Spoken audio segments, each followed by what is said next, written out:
Everyone good with them? Approve the agenda. Oh yeah, sorry, we gotta review the agenda. Can I get is there any changes to the agenda, or can I get a motion to approve the agenda as written? I move to approve the agenda. Second. All in favor? Aye. Aye. Okay, and now with the minutes from last meeting, any changes, any updates there? I'll move to approve the minutes. Second. All in favor? Aye. Okay, thank you.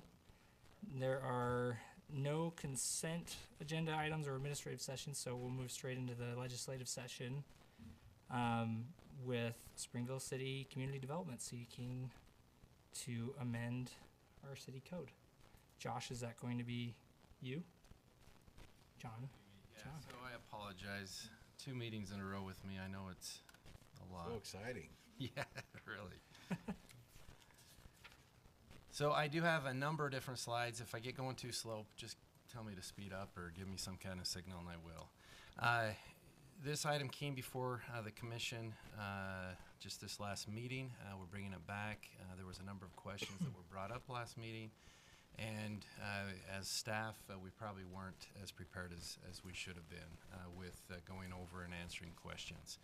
And so please move me forward if, like I said, if I'm going too slow. From last meeting, here's some items that I heard, and I might have heard them wrong, but this is what I heard were some of the concerns from different commissioners. Number one, will the changes that we're making work for anybody if they were to do it in this location?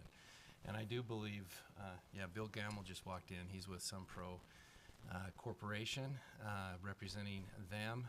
This does have some to do with Sunpro as well, as you heard in the last meeting. And so that was number one. I believe that was Chairwoman Baker's, one of her big concerns. And then after eliminating, we've gone through and kind of eliminated a lot of office warehouse. And I think I heard this more after the meeting than during the meeting. Why would we bring it back into a zone that didn't have it?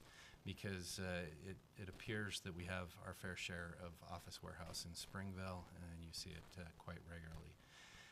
What will this use look like from 1600 South if it's allowed? I think that was a big question that people had, so correct me if I'm wrong. And then how does the sales tax work? We talked about that at length last time.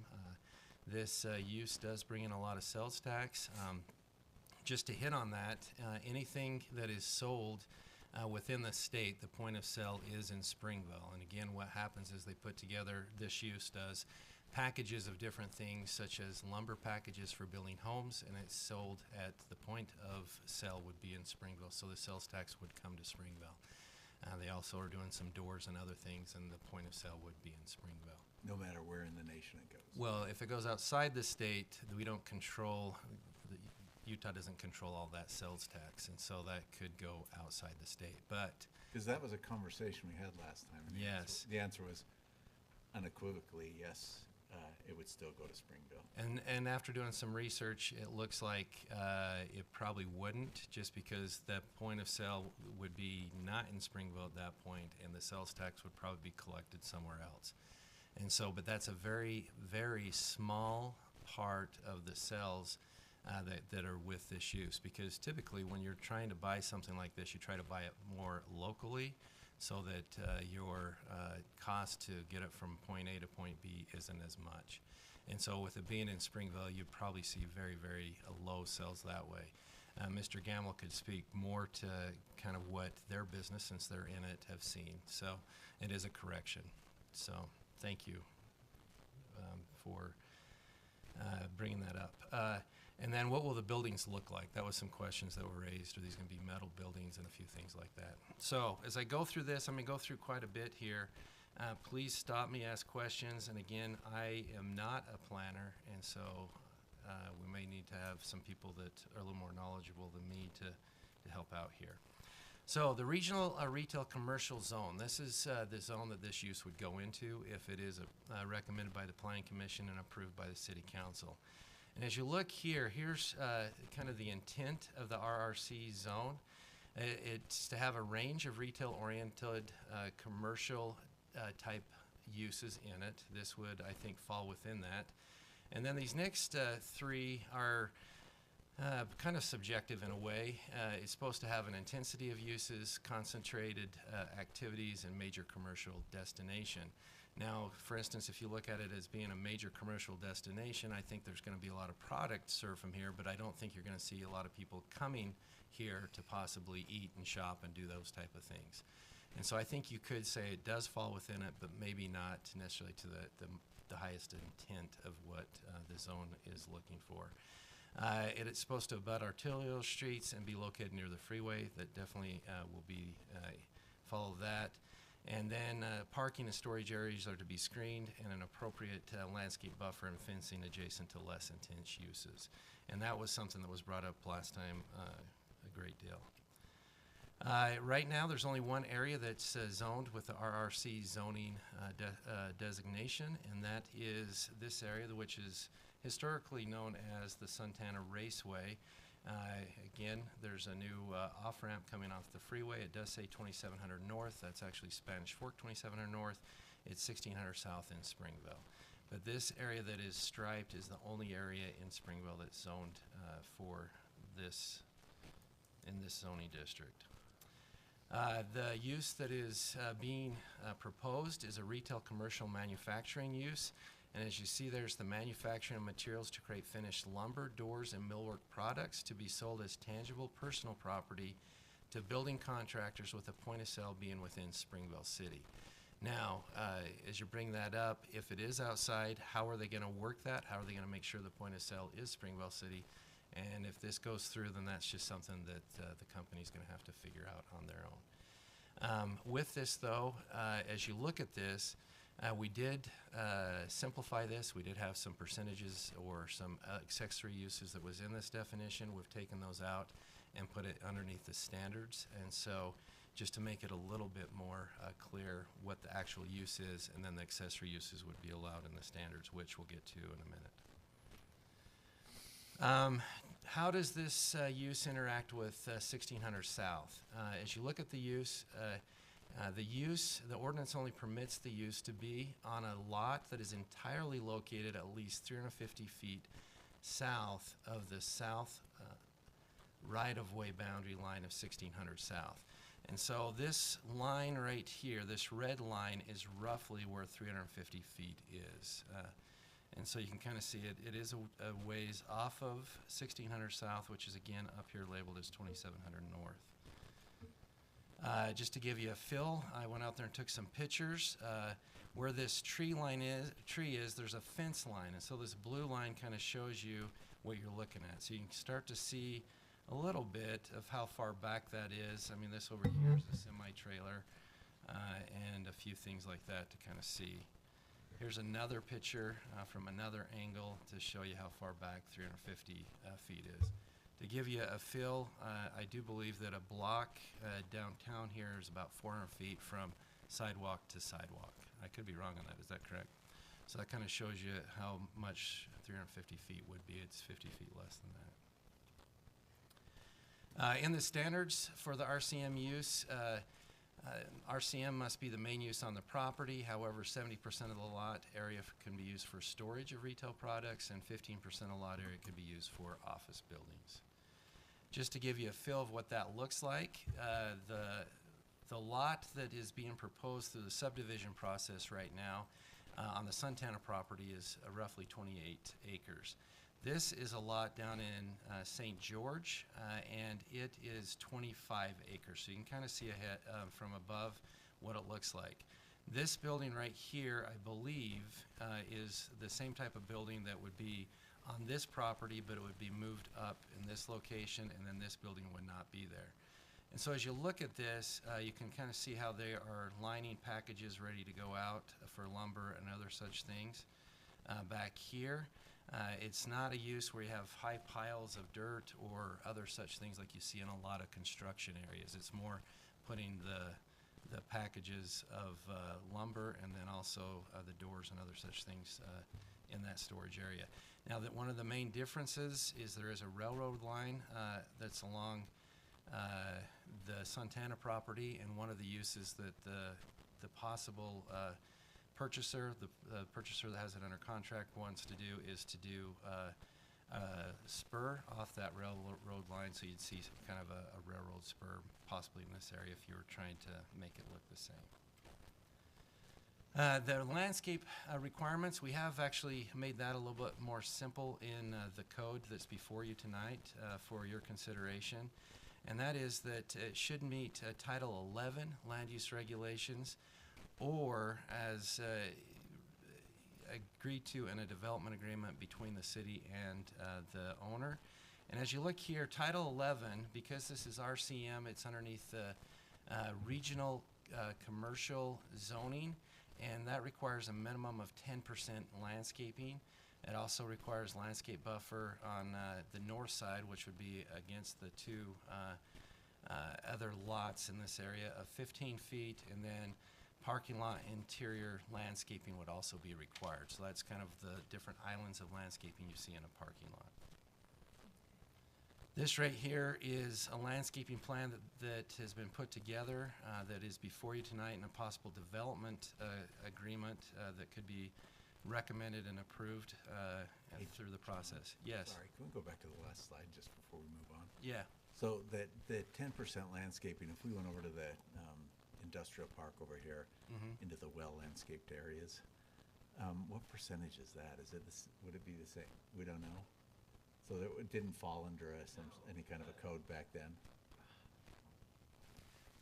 The I'm just nicely I'm doing it for my own landscaped brain. part of the industrial park is actually what we call the Springville Business Park, and it's governed by a set of codes, covenants, and regulations that the city helped establish when the city developed it. So all of that landscaping and all of that is actually essentially contractual, not in the code. And I can't say this for 100%, but I would assume that they wouldn't need hardly close to that amount of landscaping through our code. Yeah. But with the covenants that have been set up and the association to govern that, it would be required underneath those rules. Thanks. Yep. So what you see here from the landscaping, as you see in this location, over here and here, it does meet 10% of the landscaping requirement. And what you have is the freeway would be on this side. You have 1600 South, which would actually be down this direction along here. And so you have a row of pine type trees in this area, and then you have a number of different landscaping here.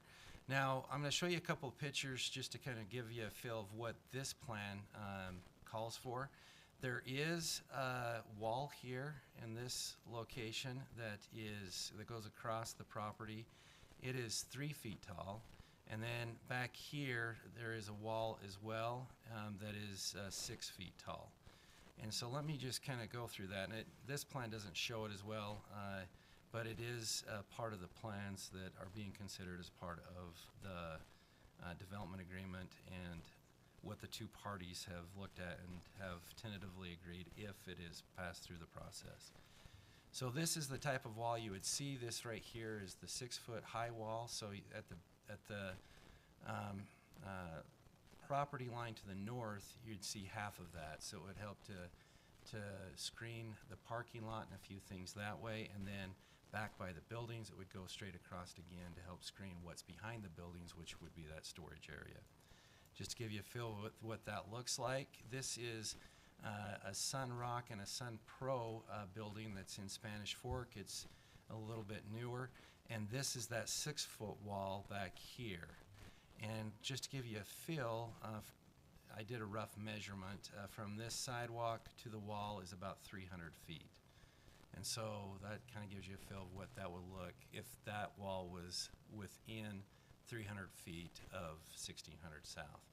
Now back here, it's hard to see with the picture, but there are piles of dirt and other things. With this use, you wouldn't have those piles of dirt. You'd have stacked lumber, and I don't believe it's something I have to rely more on Bill, but from what I've seen, I don't think it gets up to be 15, 20 feet. That 6 foot high wall helps to screen a lot of it, but I really need to kind of rely on him. Just to give you another feel, this is the same building. You can see Sun Pro, Sun Rock, and this is the other side of the building. So it does a fairly good job of screening what's behind it because it's solid. So would there be an additional 3-foot wall here, like out front along the sidewalk? Yes, so right here would be an additional 3-foot wall right here, and that would help to kind of screen the parking and everything else. Now, let me just go through here, just to give you a feel of how far back this building and this, what we've seen so far would be. This right here is the 1600 South. Here's the right-of-way line right here. From here to this location is about 500 feet.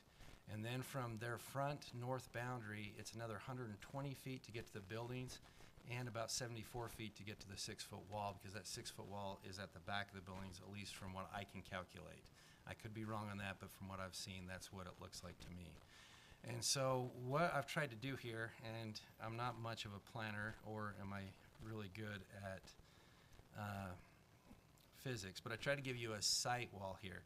So on the I-15 overpass, it's somewhere between 20 to 30 feet. We haven't been able to see kind of what that new overpass, what the height is. But as you come back, you're coming back, 500 feet to the first little wall, and then you're coming to buildings that are 2 stories high, so you're looking at 20 to 25 feet here, and then you got a 6-foot wall here. And so if you're down on that little area, which I believe is a couple hundred feet, that is down on the ground of 1600 South, because now what's going to happen is you'll come off the freeway, you'll go flat, and then you go right back up onto another overpass. You can kind of see what it would look kind of at that level. Now, if you're up here and the building's in the way, all you're going to see is everything behind the building, because you're looking at roughly the same height to the same height, and so you'll see kind of the mountains and the sky behind there. However, where there isn't buildings and there's 6-foot high wall, you could see over that, but you're going to see it back in the distance. Plus, you're going to be 740 feet already from that location. So I've tried to give a better feel for what this could look like, or is right now planned to look like. Now, again, as been pointed out, if the deal falls through and somebody else buys this and does this use, it could look a little bit different, but this is what we're looking at right now. So any questions on that? There are buildings that will go in front of it still, right? Yes, and then In that 350 Yep. feet of lot, so. there's right now 2 lots that will be up here, closer to the 1600 South, and they'll be there. So eventually you won't even really see this use. Could be a From hotel 1600 or South. anything like that, so. Yeah, or car dealership or just whatever. Yep. Just to look at the plan again. One of the things I wanted to show you right here is, again, to kind of show you what the pine trees in this area, what they will do for the project. So as you look here, this is the project starting to take shape. Here's the off-ramp right here that comes around, and then you come down for a few hundred feet. And if you go down there right now, the second overpass is constructed with the dirt. I mean, it's not completely constructed, but you can kind of get a feel. And there's only a few hundred feet that are actually on the ground through here as you drop down and come back up. And so what we're looking at is those pine trees come along here. It's about a 20-foot buffer. It actually is a 20-foot buffer as you look at the plan. And they come along here, I-15. Now, as I show this, there's 2 things to look for. There's 2 different billboards on the property down here. The one's closer to the north, and then south is right here. And what I've tried to do is kind of show you 3 different areas of what it looks like along that property, so you can see the elevation of what's happening here along I-15. So if you look at that 1, 2, 3, with 1 being the farthest south, and then 3 being the closest, which is right there at that billboard, here's what it looks. Oh, hold on just a second. Here's what it looks like. And so I tried to get here in the south looking up. So there will, right now on the plan, there's no call for pine trees right here, but as you look up, a semi's having a tough time seeing down. Those pine trees would go right here in this location. But as you get to number 2, which is the farthest south billboard, there would be pine trees that come to that billboard and a little bit further or farther, and that would be number 2. But you can see now a semi, you can start to see the window. And then at the farthest north billboard, Now you can kind of see how low it gets. Now right after this, it starts to ramp back up to come up to the off-ramp that goes up on top. And this right here is a picture that kind of shows you what it looks like from north to south. And so you can see the two billboards. Actually, that might just be the farthest south billboard, because there's the line there. And then this right here kind of shows you how high that overpass is on the far south of the property. It is up there a ways. It's really hard to see down on the property in that location. So any questions on that? And then here, again, looking from kind of the south to the north, the far south billboard, north billboard, you can again kind of see how high it is through here. There was a question whether there would be any sound wall that comes along here. And right now our engineers don't know of any plans to. Now this is UDOT though, so they could put them in, but we haven't been told they're going in, and there's nothing on the plans so far that we've seen that they're going in. This fence along here, I believe, was put in by UDOT. And so that might be the only barrier that you see between the two properties that UDOT will put in. And again, from south heading north. And what I was trying to show you here is this is farther to the east, so you can kind of look to see. It is a distance out here, but even if you were to put pine trees here, I don't think it really helps with the view to that area. And then here as well. Now, any questions so far?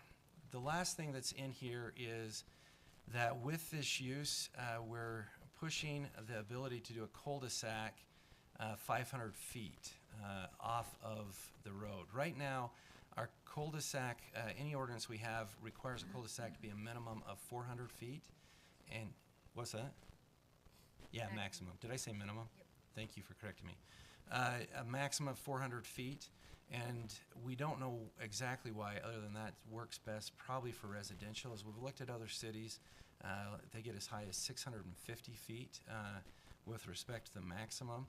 And so from the 1600 south to mid cul-de-sac is about 460.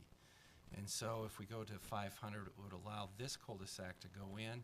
And so that's something that we're proposing with this. One of the things it does as well is push that use farther to the south. And so it's off of 1600 south. And the last thing is, what will these buildings look like? This is what is in Spanish Fork. I assume this is what the office buildings would look like here. A very similar office building was built by Sunpro down in St. George. It had more block type look to it than this, but very similar in the architecture and everything else.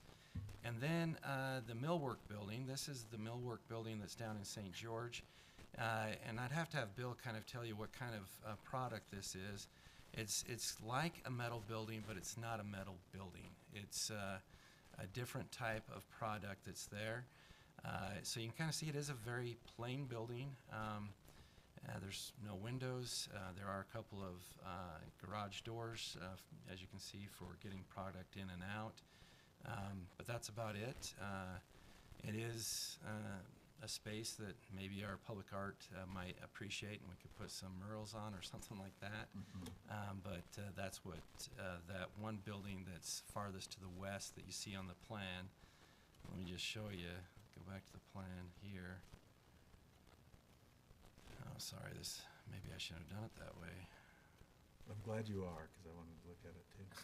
Okay, good. I put it in here so many different times, so I thought I'd be going back to it until the point. So this would be that building you just saw. This would be the office building.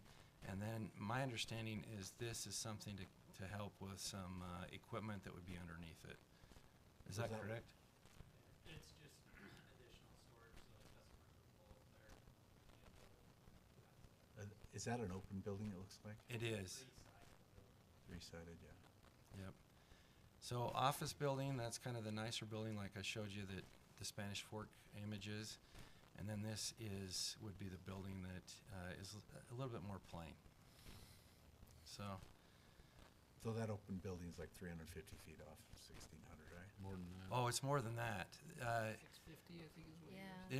It's about this right to here is about 740 from my measurement on it. So you kind of shows you how far it is. So this could be seen as you're coming up here, because the billboards are down here. I believe this is the lowest point, and then you start coming up. It is, because you can see it right here. So this is where you're coming up the off-ramp right there in this location. So is that helpful? Yeah. Okay. And then just to go to the end, at the very end, all I have is the same questions at the beginning. I just want to make sure everybody feels comfortable, and if there's any more questions, let us know. Number 2, I don't initially have an answer for why did we eliminate, now we're asking to bring them back, other than this is a good sales tax use, and it also will help with building and other things in the area. So, but it's a very good sales tax use for the city. So, if we're doing it for these guys, what about people in the past who have come with similar requests and we've denied it because we eliminated office warehouse space in those areas? And we've told other companies negative, right? We have not in this area. On the north end, there was a company there. I mean, I could pull up that map if you want me to. No, it's okay. Oh, It's okay. I'm just wondering, what do we tell those people now? Oh, well, you can do that now? Not necessarily. They came back. Yeah, so this is the only zone right now that this would be allowed, where this would be allowed in it. And Just in that area. and it's only in that Santana area. And kind of the history of the area was, it was in the county.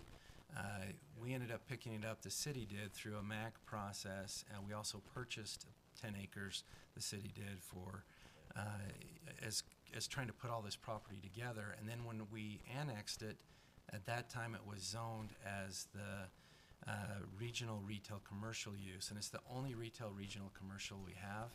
And the idea was to have an opportunity for the city to bring back some sales tax through basically sales tax uses. So with the other ones, it wouldn't really have any effect on them, but they could come back in and said, hey, you did this, to help us now, and we'd have to look at that one individually. One nice thing about this is it is all the way on the south end of the city, and so there's nothing that's really down there. In fact, currently, Surrounded by yeah, it is. On the east side, that's all Spanish Fork for a few hundred yards, and then it becomes Springville again. Okay, thanks. So, yep, thank you.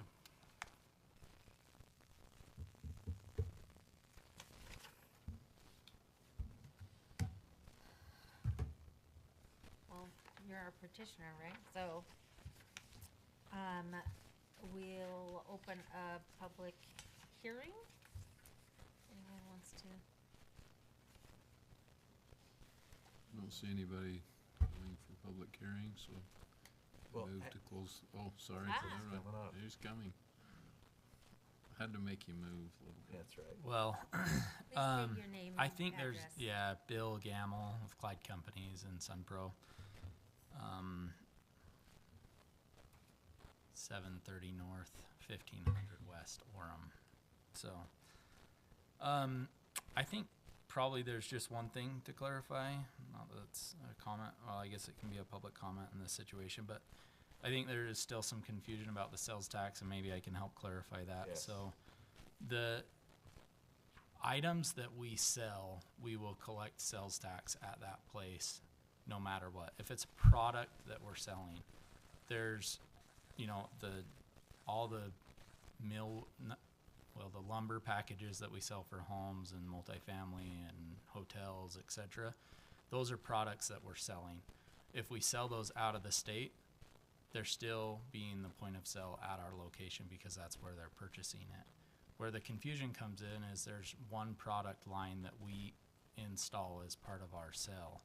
And so instead of a sales tax, there's a use tax. And the use tax is only collected when the use is in Utah.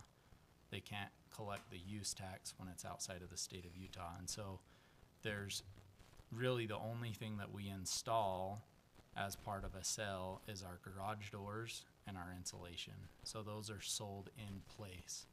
And so instead of a sales tax, there's a use tax collected and remitted to the state. And I think John started to illustrate that in that point that you know, it doesn't, we're not competitive when we have to haul our insulation to markets outside of the Wasatch Front, let alone outside of the state of Utah.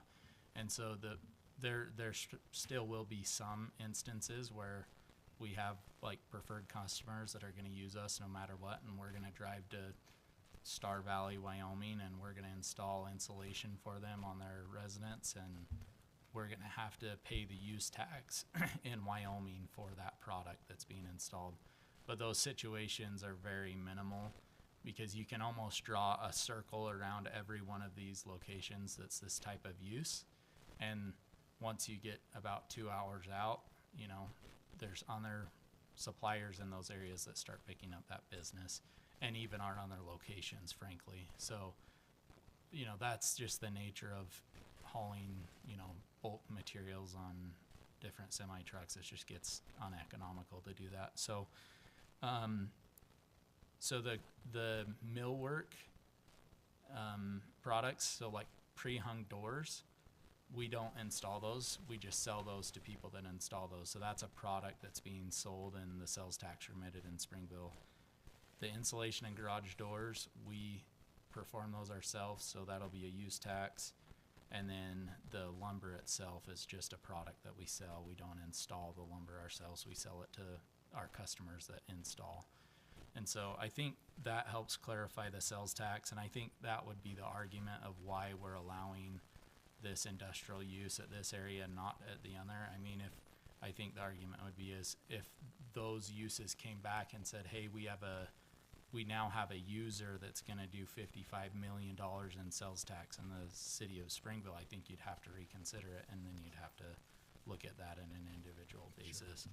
But I think that is the main argument of why this is, you know, if there was a regional commercial use, this meets that definition, I think, perfectly, because we're going to be supplying to the region, and it's a commercial use that we're going, not to our use internally or something, it's to the region. So, and then one follow-up question, those are metal buildings, they're steel buildings, and the panel detail's just different because it's a sandwich panel, and it's got insulation inside of it and then metal on both sides. So it's not like, it's definitely a higher quality metal building, but it's still a metal building. It's not gonna like, It's an architectural grade. yeah, paper thin that's gonna be flapping in the breeze. It's a 6-inch thick wall that's insulated, so, but still metal building. So, any other questions? Thank you, Mr. Chairman. Yep.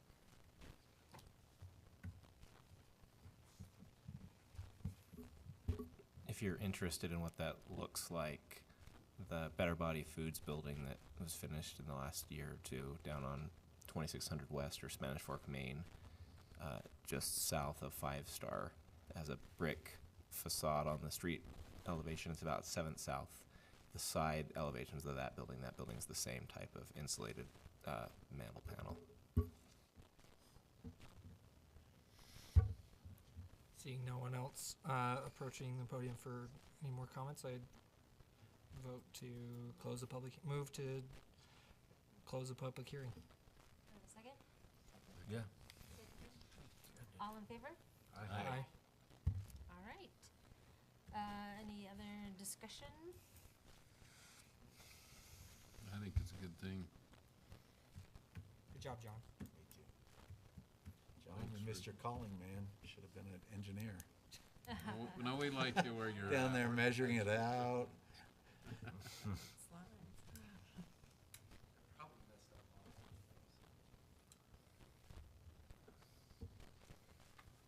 No, I think the way that it's presented now addresses a lot of the discussion or questions we were having last time, even just in terms of formatting and how the development agreement is structured and how it's meeting the different areas of the code. So it's helpful. Yep, agreed. There's no other discussion items. Are you open to a motion? Yep. I move to recommend the City Council adoption of the proposed amendment to Springville City Code, Title 11, Chapter 3, Article 402, Definitions, and Title 11, Chapter 4, Article 301, Land Use Matrix to include retail, commercial, manufacturing, RCM, as an allowed use in the RRC zone, and Title 11, Chapter 6, Supplementary Regulations to include Article 7, Retail, Commercial, Manufacturing use within the RRC zone. A second. Second. All in favor? Aye. Aye. All right, so that passes. Then we will be moving on to the development agreement discussion, also from Attorney Penrod. Yes, thank you, Chair Baker. Or Chairwoman Baker, thank you so much. So this next item, it's really, we've gone through most of it already with what has been presented. There's 3 items that needed to be addressed in the development agreement, or in a development agreement that stems from the purchase agreement. And those 3 items are before you. The first one really isn't an item for this group. It's more of a negotiation between the city and Sunpro. But the next 2 set some regulations that Sunpro will need to follow. And the first one is the timing of the RCM use to make sure it happens on the property. In the proposed agreement before you, it does say that once the agreement's signed, they have 30 months. And so you are looking at 2.5 years that's allowed underneath the agreement. And so if that doesn't happen, there's also in the agreement some things that could happen to Sunpro. Namely that the city could come and buy the property back in 3 years for the same price that it sold it. And then the third item was to come to a mutually agreeable landscaping plan. And you've seen the landscaping plan that's before you. That's one that's been talked about amongst staff and Sunpro. And so if you're agreeable to that, that would be presented to the city council as well. So any questions on that? And again, here's the landscaping plan. Is there no questions? Can I make a motion? Nope, not yet. No? We gotta do a public hearing? Yep.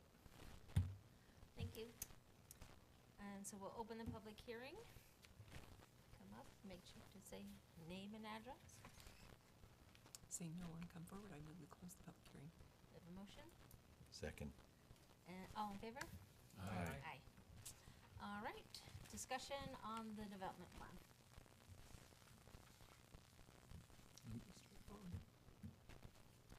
Okay. There's no other discussion or questions.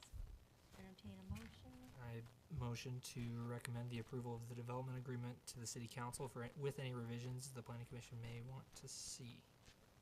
Second the motion. All right, all in favor? Aye. All right, so that passes as well. That was our last item on the legislative. Is there nothing additional for us? I'll entertain a motion again. I'll make a motion, we adjourn. A second. All in favor? Aye. Aye. Aye.